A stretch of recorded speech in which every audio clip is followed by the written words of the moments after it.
Alrighty.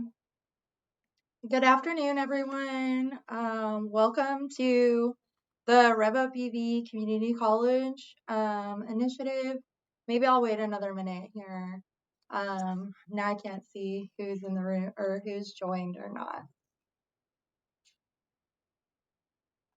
Okay, we're good there. Okay.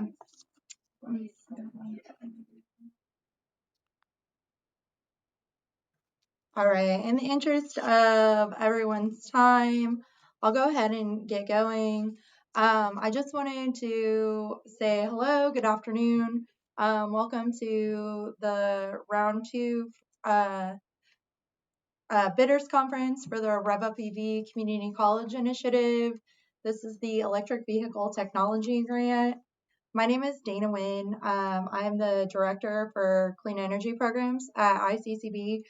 And I'll be joined just a little bit later by my colleague Whitney Thompson, who's the Deputy Director for Workforce Education at ICCB. And we'll just go through a little housekeeping. Questions will not be answered during this meeting. It's a webinar. I think that everyone should be muted. If you have a question, please post it in the chat and we will compile an FAQ that we'll post to the Grant Opportunities webpage on the ICCB website. If you have questions after this session and you are looking at the NOFO, you can also send questions to iccb.cte@illinois.gov. And I think, and there's the existing FY2024 FAQ is posted to the website for you to look at initially. So we can kind of get started with some of the background about the Rev Up EV initiative. I will, the next couple of slides I put in there that I'm going to do a brief overview of some of the round one recipients and information, but some of the background on this state funding opportunity is rooted in the 2021 signage of the Climate and Inequitable Jobs Act, which established the policy to transition to 100% clean energy by the state by 2050. Electric vehicles are instrumental in the decarbonization and also account for 1/6 of global emissions. Additionally, electric vehicle sales have jumped, with them being up 14% in 2022, which was more than 10 times their share in 2017, so 5 years prior. To support the growth of electric vehicles and deployment in the state, Illinois needs adequate training programs to produce more talent in EV priority program areas.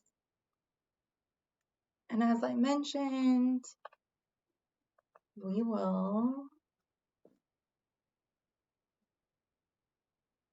Okay, and so for the round one of the Rev Up EV initiative, which applications were due on December 1st of 2023, and grant recipients began on the projects began on January 15th of 2024.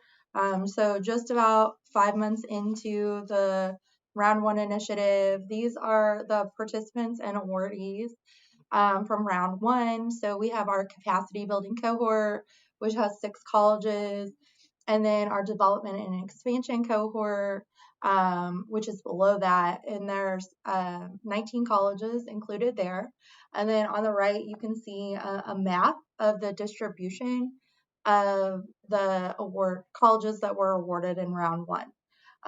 With that, you can also see that there's some clear gaps on the western side of the state.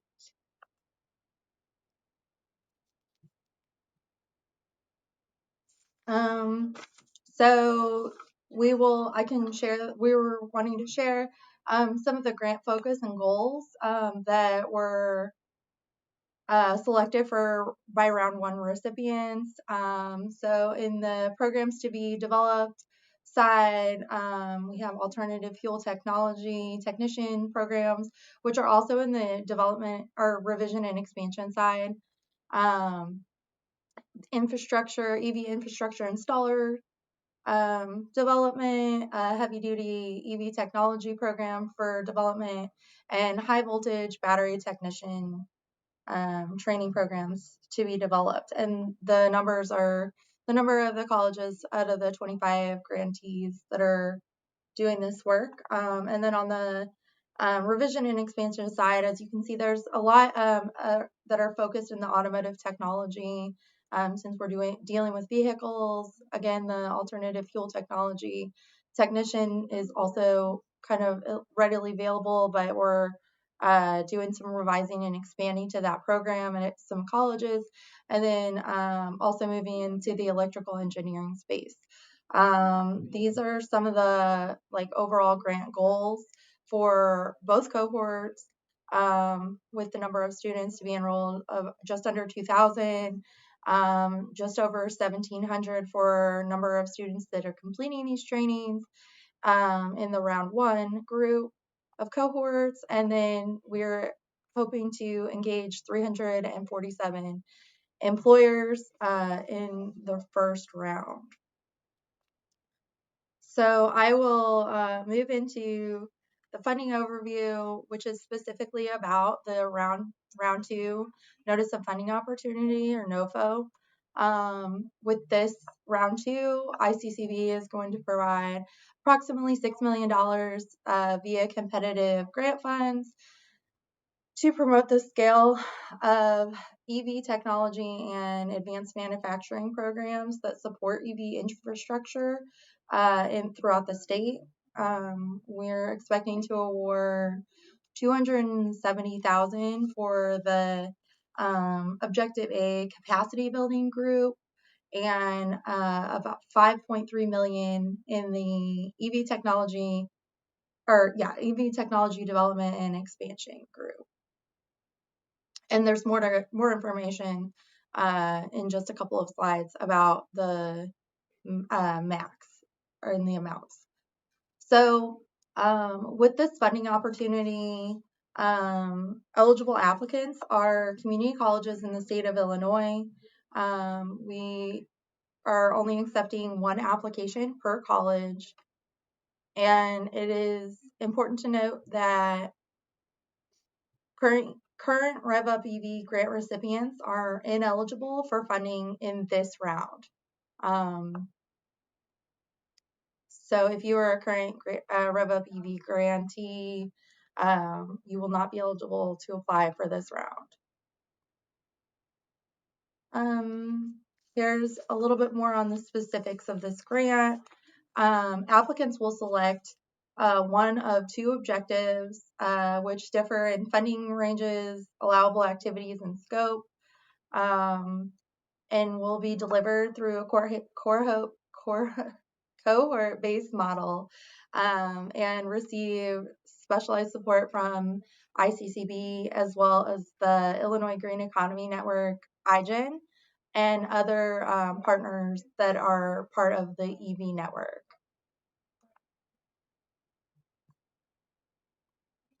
Okay, and then moving on to some of the details.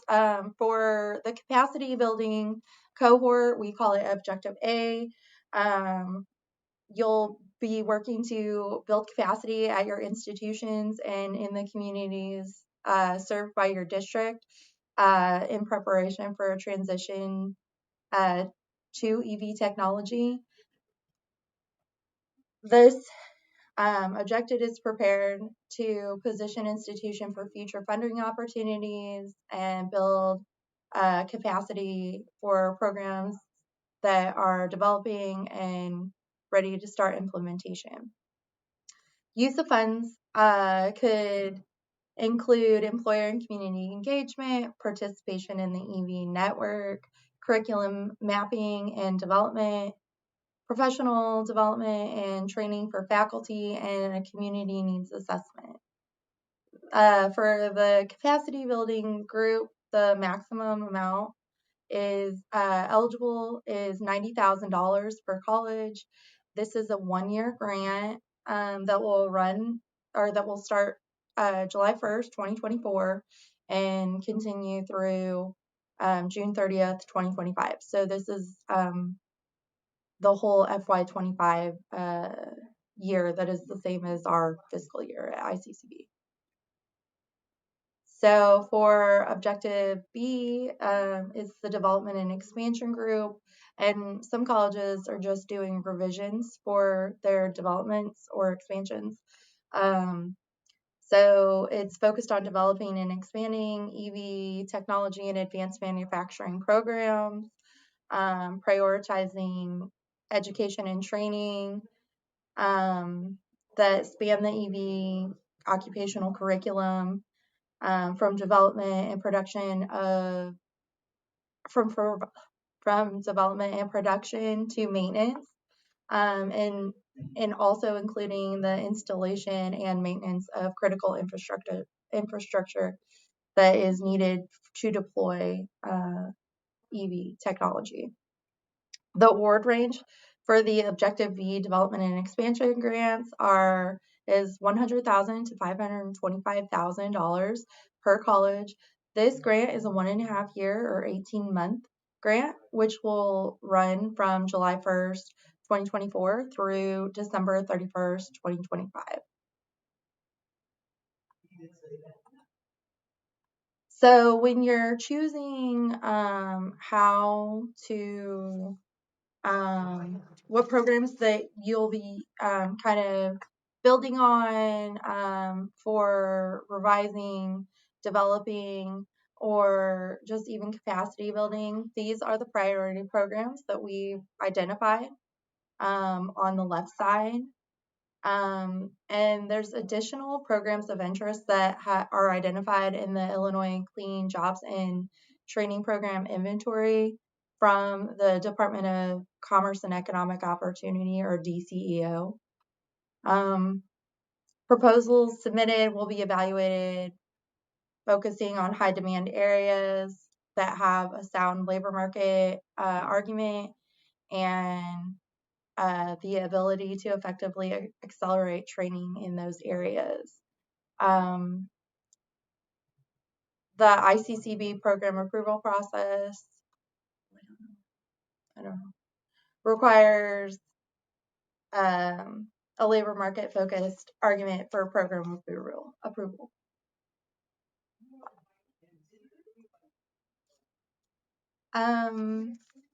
So this is just a table of the required activities that it will be administered through both cohorts A and B, and you can see that both cohorts are required to participate in the statewide EV network, which is convened by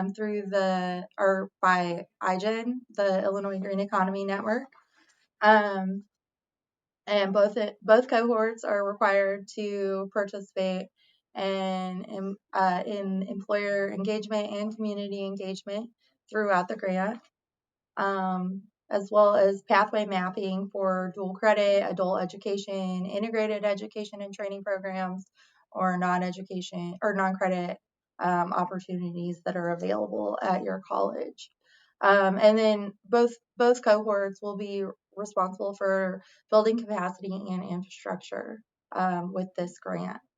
And then on the Objective B, the development and expansion side, will focus on developing new programs as indicated by labor market data, revising and expanding existing programs, and through work with their community and employer partners, as well as supporting students enrolled in these eligible programs.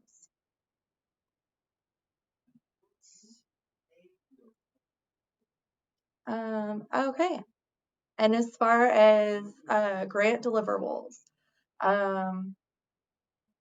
Grant recipients will be responsible for carrying out deliverables of proposed scopes of work, and that encompass all required activities based on the objectives selected.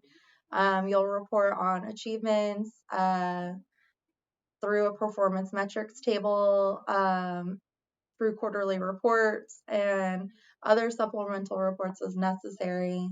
You'll submit programmatic and quarterly reports to the iccb.cte@illinois.gov email address, and templates and instructions will be provided to recipients at a later date.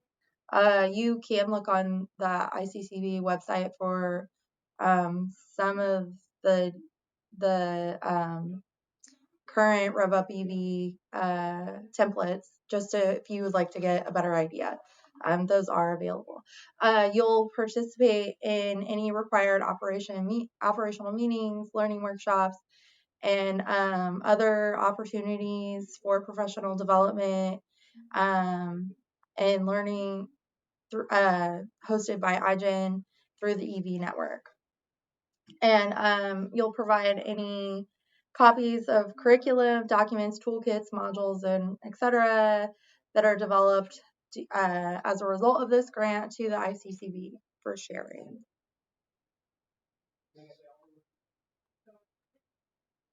Okay, and then I just wanted to kind of like move into a little mention about the involvement of the Illinois Green Economy Network, or iGen, with the RevUp EV grant. They are currently convening the statewide EV network and providing professional development and technical assistance to RevUp EV Round 1 grantees, and they will also be available for Round 2 grantees. They have an upcoming EV open house on May 30th. Their industry collaborative meeting that will be at the State Farm EV Lab open house at Heartland Community College in Normal. There's more details, and I will share this information out after, in addition to sharing out the presentation from today. There is a live link here for you to register. You can share with faculty. And there is also an event the night before for meeting with some people, some training people that are from New Zealand. So there's more information available, and you can contact the iGen team at igencc.org. So participation, like I said, participation in the EV network is led by iGen. And this includes an industry collaborative of stakeholders from industry, higher education, including four-year universities, two-year and four-year universities, state agencies like ICCB, and DCEO sometimes, as part of a guide for the development of light and heavy-duty EV training. Let's see. Grantees will discuss industry trends, talent needs in high priority roles, system strategies, barriers, solutions, and opportunities for expanding collaboration and the networks, especially in the advanced manufacturing sector. The EV network also discusses curriculum development and pathway mapping, and is prioritizing and leading faculty training and upskilling currently, and for this grant, for the Round 2 opportunity.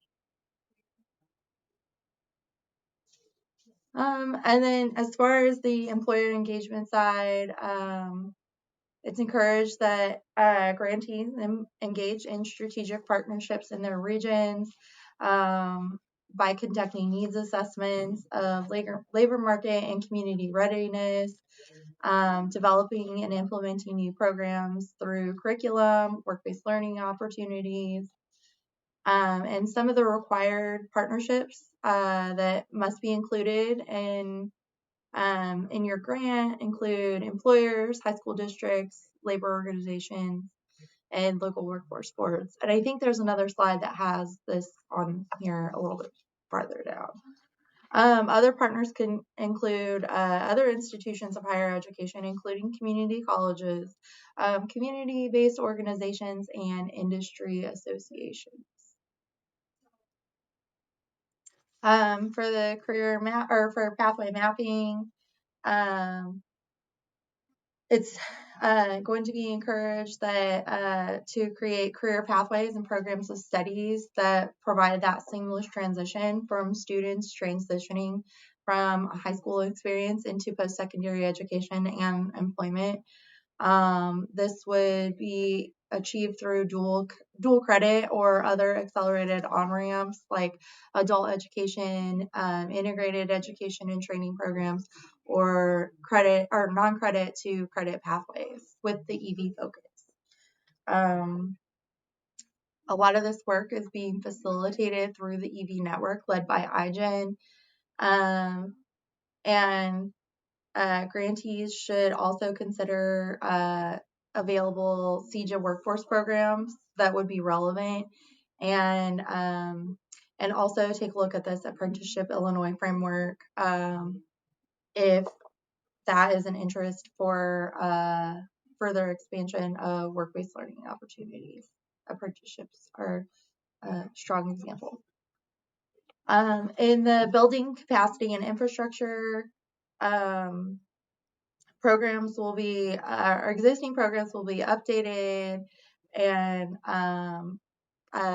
equipment and supplies are purchased, or what should be purchased during this part of the grant. And the equipment needs to make sure to meet or exceed in current industry standards.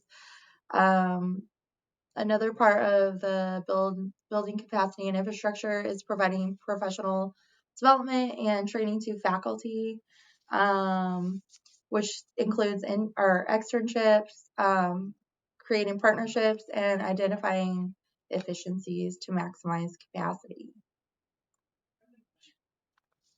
For develop, revise, and or expand programs, and this is for the Objective B grantees with the larger pool of funding. They'll be charged with developing new programs that meet the needs of the EV technology and advanced manufacturing fields, either in automotive technology, or other advanced manufacturing opportunities. And these will address skills specific to electric vehicle servicing, and can include stackable and micro credentials for incumbent workers that are brought in. Let's see. Increasing the capacity of offerings and offering programs via flexible formats to increase enrollments, and that also includes hiring additional faculty. And then also in the Objective B category or group, they're charged with supporting students that are enrolled in eligible programs by providing academic and non-academic support, such as navigators, coaches, wraparound support services that assist students enrolled to overcoming barriers and barriers to persistence that lead to completion. Career services to support students' successful completion and transition into employment, and partnerships with community-based organizations to braid barrier reduction funding, and offer workplace learning opportunities for students in the EV area. Barrier reduction funds, including stipends, tuitions, and fees, is an allowable use of funds.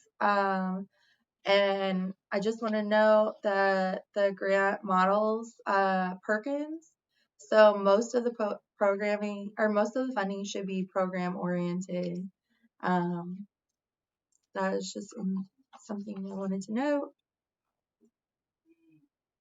And okay, moving on to examples of allowable activities. So allowable activities include incentivizing development and alignment of a curriculum, with basic safety and advanced levels of training and education, creating non-credit short-term training programs that support minority students transitioning into EV and advanced manufacturing programs, engaging innovative instructional models such as competency-based education, CBE, virtual reality, AI, and other modalities. Implementing innovative collaborative career exploration activities or programming for that increase secondary student awareness of EV opportunities, for expanding and diversifying the pipeline of potential learners that are entering secondary or post-secondary programs, and also including engaging middle schoolers in grades 5 through 8.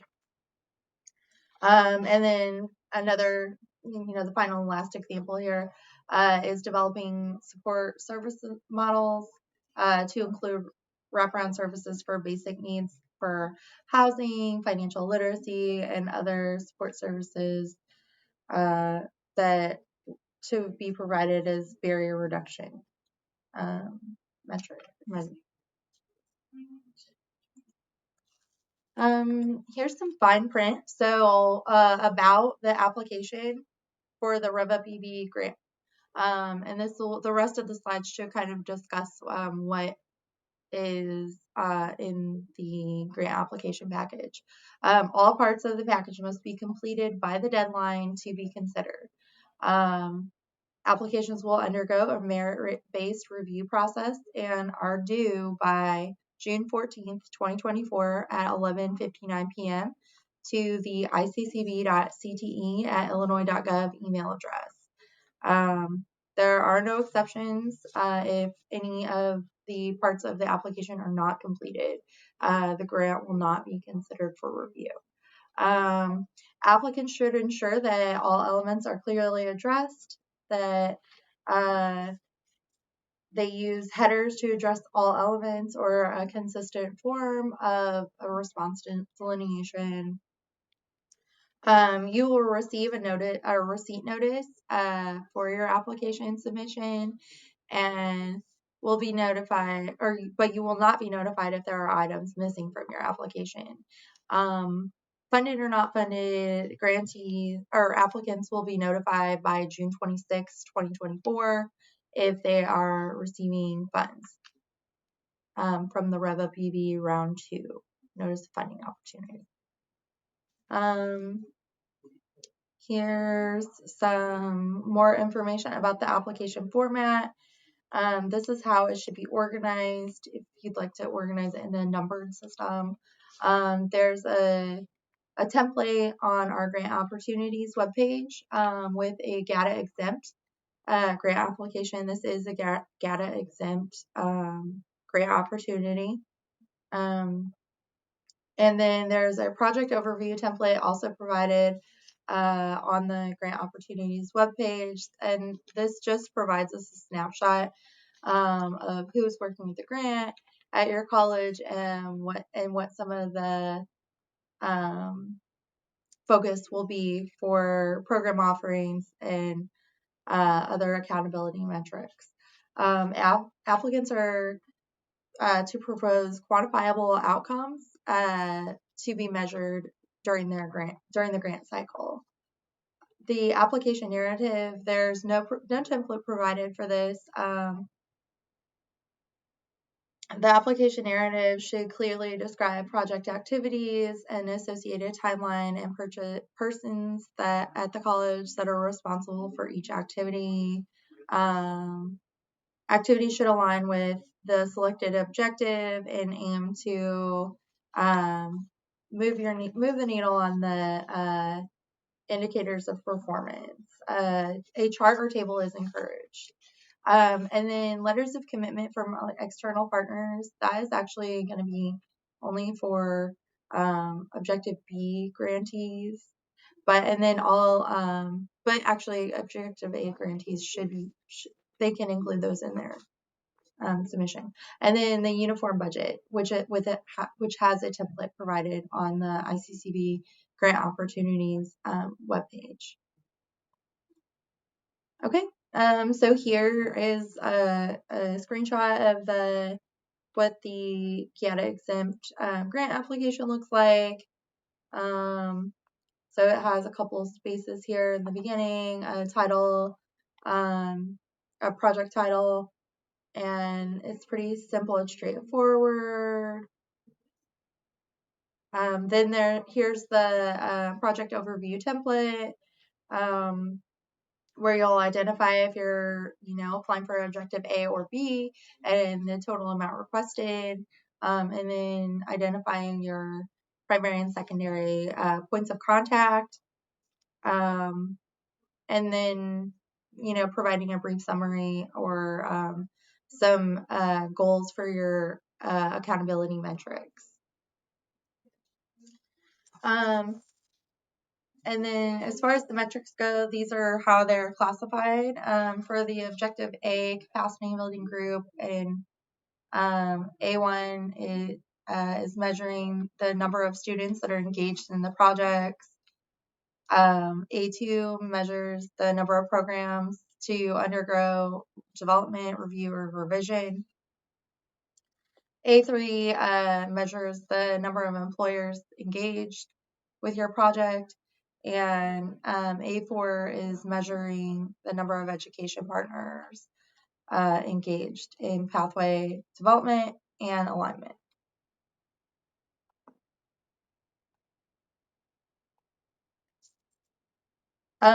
In the Objective B cohort, there's quite a few more outcomes to be measured. So this is just one page, and then I'll go through the next page. So B1 is the same as A1 with the number of students engaged in the grant. B2 is the anticipated number of students enrolled in priority and related programs. That includes part-time and full-time enrollment. B2A is the anticipated number of dual credit students, and is a subset of the B2. And then let's see, B3 is an anticipated number of completers. Then I'm not going to read all the details since I'm going to share this PowerPoint. So B3A is a subset of B3 is the number of completers, but we're looking at the anticipated percentage of completers that are employed or retained in post-secondary education 2 quarters after completing the programs. B4 is the number of programs to be developed. B5 is number of programs to be revised or expanded. B6 is the number of employers engaged, and B7 is the number of education partners.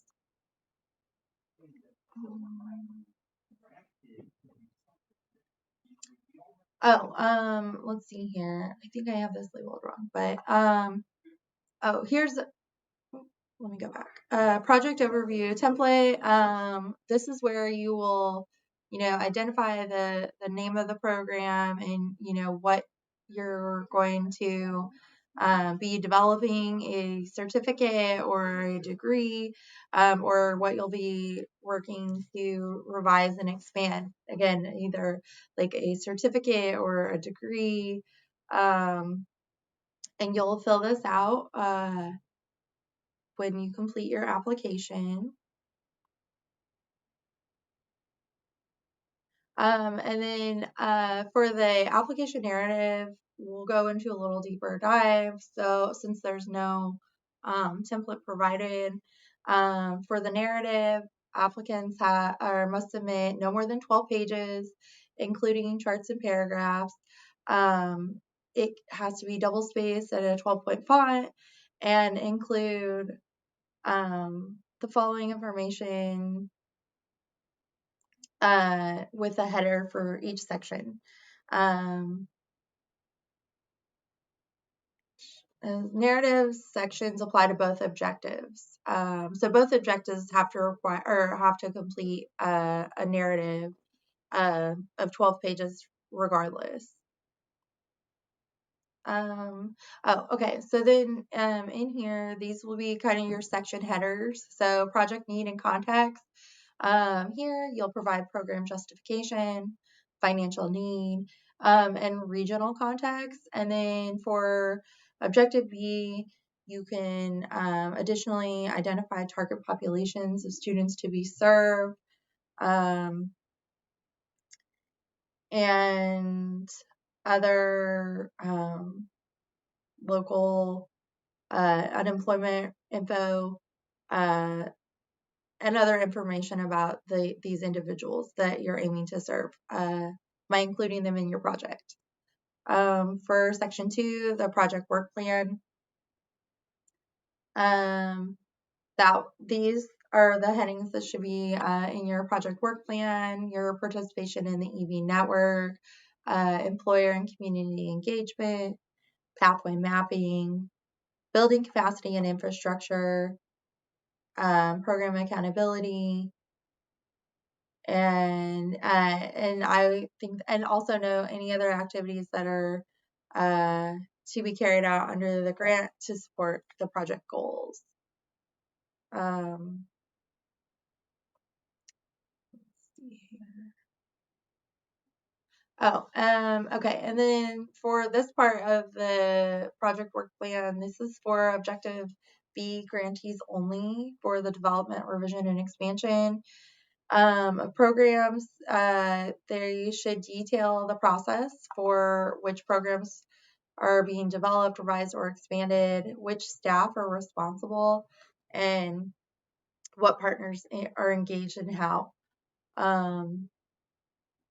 Let's see, as well as supporting students enrolled in eligible programs for the grant, including the plan for providing support to these students, which would include an eligibility intake, services, and who is responsible for providing those services, any partners that are engaged in any other activities related to overall grant goals.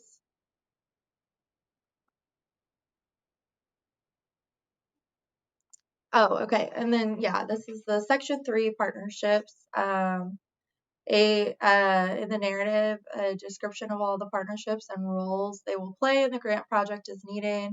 On the left, you'll see a list of required partners, which includes employers, high school districts, and area career centers, labor organizations, and local workforce boards. Other partners that can be included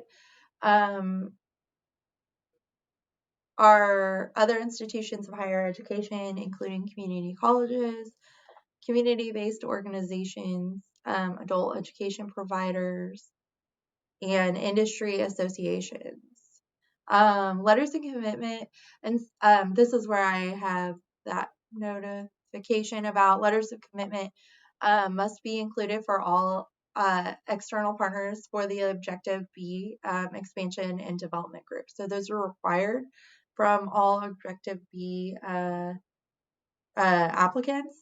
But if you're an Objective A applicant and you have external partners that are willing to provide letters of support. You can also include that in your application, but it is not a requirement. Okay, and then section 4, the contingency plan must include a brief description and plan in the event that funds are not able to be expended as originally planned in the narrative and budget, such as not being able to successfully hire a navigator. And this section should be no more than 1 page of your overall grant application.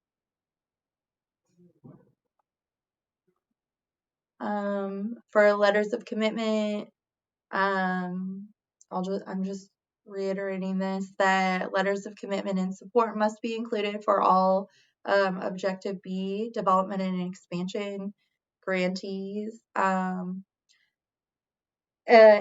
and charters specific to this project with signatures are also good to include. Let's see here.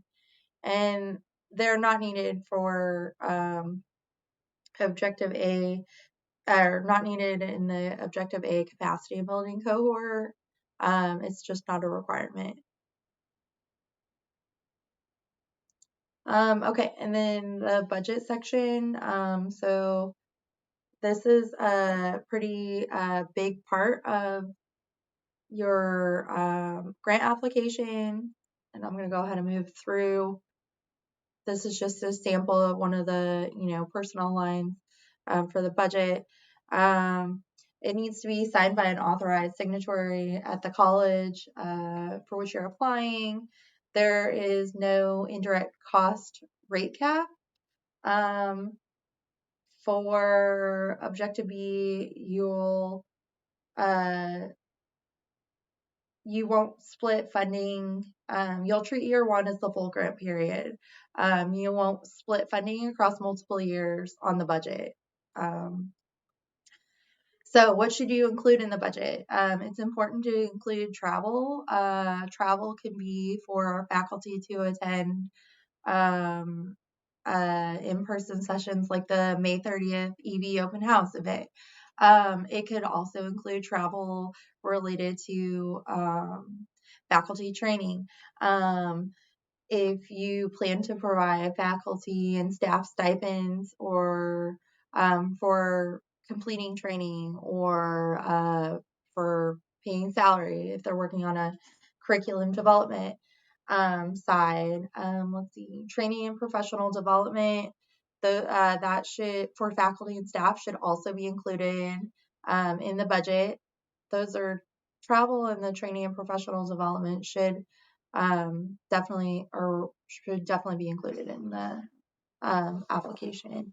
And then any equipment that your program needs for purchasing or upgrading your program, and these do include construction and renovation costs, but they should not be the total budget for the equipment upgrade, construction, renovation. All those costs should not be the full budget, and if it is, or if they are submitted as the full budget, it will come back as a revision that is needed.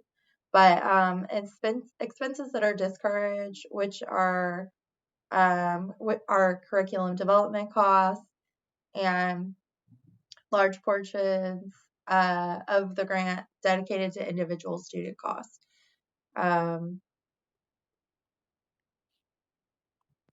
Okay. And I wanted to share some important dates here. The grants will be submitted must be submitted by June 14th at 11:59 p.m. After they're reviewed, there might be some grant negotiations periods prior to the grant starting. The dates for the REVA PV round 2 start are starting July 1st. With the first quarter report due October 30th. The second quarter report will be due on January 30th, and the third on May 30th. For the capacity building cohort budget modifications will be and extension requests will be due by May 25th of 2025. And then the capacity building group their end date, the 12-month end date will be June 30th, 2025. And July 30th will be when quarter four reports are due. That July 30th date will be the end for the capacity building cohort A, objective A group. And then these last four here, October, November, December, and January, those are going to be the objective B development and expansion cohort, moving on to submit their quarter 5 report on October 30th, and with budget modifications due no later than November 30th of 2025, because the grant period ends on December 30th or December 31st, with the final Q6 report due January 30th. I think that's a different date. So with that, I think that's all of my sides. I encourage you to pop any questions into the chat, and I'm going to go ahead and stop sharing my screen here, and I'll see if there's anything in there.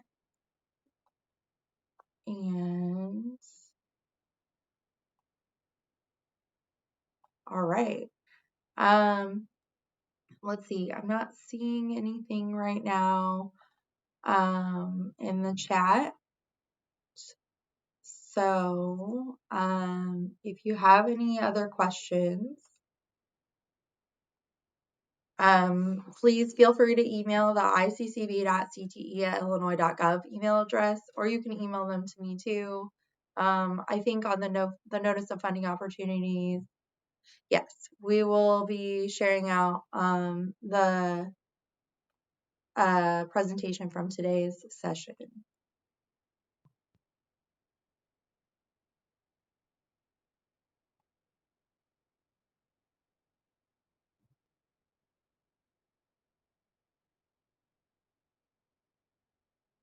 All right. Let's see here. Are there any other questions?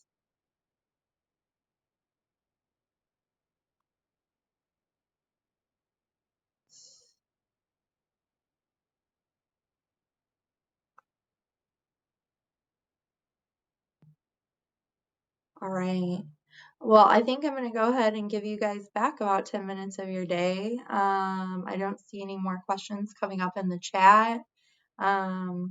I do intend to share out today's PowerPoint session, and you can share with others that you know that might be interested in this notice funding opportunity. And yeah, please email any questions that come up as you're preparing for your submissions. All right. Thank you so much, and have a great day.